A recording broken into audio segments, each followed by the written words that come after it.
ఈరోజు హైదరాబాద్లో 43 డిగ్రీల ఉష్ణోగ్రత అనేది నమోదవుతుంది. ఎంత వేడిగా ఉందంటే వడగాలులు కూడా విపరీతంగా వీస్తున్నాయి.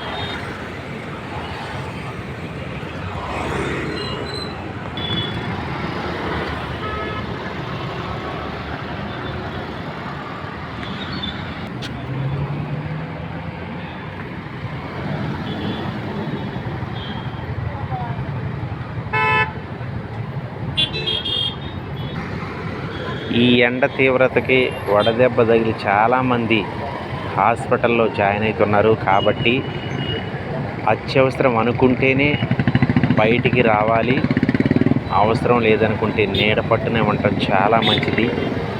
ఎందుకంటే ప్రతి సంవత్సరం కంటే ఈ సంవత్సరం ఎండలు అనేవి విపరీతంగా కాస్తున్నాయి. కాబట్టి ఈ వడదెబ్బకి నుంచి మీరు బయటపడాలంటే అవసరం అనుకుంటేనే రావాలి. ఎందుకంటే శీతల పానీయాల్లో కూడా కొంచెం ఎక్కువ బటర్ మిల్క్ అనేది ఎక్కువ యూజ్ చేసుకోవాలి. అది ఇంట్లో తయారు చేసుకోవాలి. కాబట్టి వడదెబ్బ తగలకుండా ఎలా ఉండాలి అనేటువంటి నియమాలు పాటిస్తూ మీ యొక్క ప్రయాణాలని సుఖవంతం చేసుకోవాలని మనస్ఫూర్తిగా కోరుచున్నాను.